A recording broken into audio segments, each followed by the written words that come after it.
Okay, so now it's time to like actually make the plans and not just dream about a getaway, but actually get away. Yes. So we brought an expert out. We did. You know him as Gregory Velvet on Instagram. You have hundreds of thousands of people that follow your every destination and all of your style tips. Oh, thank you. So we're looking to you to tell us where we should be going this time of year. We're entering 2020. It's such a futuristic sounding year, but actually we're looking back at the past for travel trends. This travel trend has been kind of coming up over the past couple years, but it's fully blossoming this year, and that's slow travel.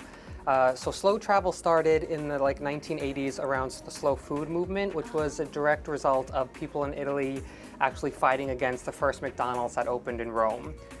So when you think of slow food movement and the slow movement overall, it's just about local food, authentic experiences, genuine experience to a place, and really taking a step back and allowing the place to kind of let itself into you. So it's just sounds very meditative. I feel relaxed already just hearing about it. But it's so true, because sometimes I'll go on vacation and I have like this itinerary, and I want to make sure I get to every stop, and we have to make it by this time and this thing, but this is the opposite of my type A personality. Completely, I do the same thing. I have my TripAdvisor list of all the monuments, museums I have to go to, and I find myself at a place, but I'm mentally already at the next place, and I can't be present where I am. All right. So we're going to get there by train and actually travel. So now I haven't traveled by train since college. But this is like... Train travel, some like it hot very much. The roaring 20s, it's very much coming back. Yeah, train travel. So where are we taking a train to? So train travel, actually, you could take Vacations by Rail as a tour operator, and they operate all over the world, from the Grand Canyon to Switzerland to Ireland. You could go on there, check it out, what's right for you. My favorite is Stade in Switzerland. Stade was named it's a magical place. I mean, in the 60s, it was called The Place by Time magazine, when Elizabeth Taylor and Richard Burton would go, and it was just glamorous and wonderful. And it's really kind of like ushered in a new era now in modern times. And what better place to go for slow travel than a place that's slogan is "Come up, slow down." And what is it like there since you've been? It's a wonderful place. You go and you just disappear into the mountains. You could do something called Glacier 3000, and it's the only place in the world where you could go across a suspension bridge that connects two peaks of mountains. And you would love that. I would love that. Easier week. No, I'm all about that. That sounds gorgeous. The heights is scary, your blood's going, and if your blood's going too much, you need to calm down with some food. You could visit the Cheese Grotto, which is my version of heaven on earth. Oh my gosh. Wait, so is it a cheese cave? It's a cheese cave. Okay, I'm like trying to make sure that that's actually like the translation, right? 3,000 wheels of cheese are here. Yeah, Switzerland actually has 7,000 cows. So it's not just Swiss cheese. It's it's many cheese. It's a multi-cheese experience. Cheese all day long.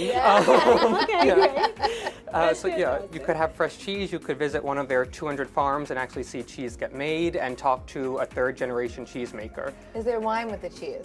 Always wine with cheese. Okay. Yeah. All right, so then we're definitely in. I know one of the destinations that you really liked was Nice. Yes. And when we took a look at what this video looked like, I want to go there. Me too. Yeah, Nice is a wonderful place to go in the winter. It's quite expensive and a little bit inaccessible in the summer. So many tourists. Wonderful, but January is also a great time to go there. The Telegraph actually called it the best place in Europe to go in January. And if you don't believe them, Meghan Markle. Well, you had me at Meghan now, so go ahead. Meghan Markle and Prince Harry vacation there in the winter. Wow. So it gets to be like 60 degrees, so it's like okay, you could walk outside, take a walk on the beach. Some people even go in the Mediterranean. It's a wonderful place to go. Less tourists, you could go visit the Matisse Museum, have lunch outside. It's very nice. I love that you have some more budget-friendly versions of those two things. In case we don't have Meghan Markle's budget. Yes, you don't have Meghan Markle's budget. Or vacation time. Yes, can visit Stade. It's you could very much get the same feeling. So like we're talking about cheese and like all the crazy cows that are in Stade, you could still access this upstate in the Catskills. They have a cow farm there where you could actually camp out with cows. You could bring a tent up, camp out with the cows, and watch the sunrise, and see a family who has been making milk for the past 60 years. That actually sounds lovely. That sounds crazy. All I can think is cow tipping. And no, Elizabeth, don't say that. Don't say that. But that's all I'm thinking. No, That's not a thing, and nobody does that. Neither do I. But that sounds interesting. But I love your pick of Montauk because that's one of my. Yeah, Montauk. That's my spot to be. Because honestly, it could cost you as much as going. It very much can. could. So that's what's great about going there in the winter. It's you still get that sleepy fisherman town, and I went up going out there every summer as a kid. So you saw how it kind of changed and became an extension of the Hamptons. But in the winter, it's so wonderful. It's still very much that romantic, sleepy fisherman town.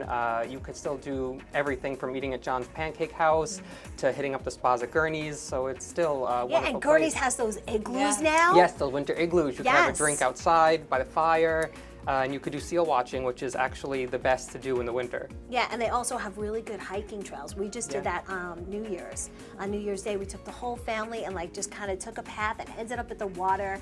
It was perfect. It was amazing. Sweet, quickly, where are you going next? Next, I'm going back to Switzerland. I'm actually going to Stade, and then I'm going to be going to the south of France. I'm going to Nice and Cannes. Oh. All right, well, follow your travels on Instagram. Bring us back a souvenir. Yes, and maybe some cheese. Some warmth. Some cheese. I'll steal a cheese wheel. I'll take slip the it wine. right She in. can have the cheese. Thank you so much. It was so nice seeing you. Happy travels.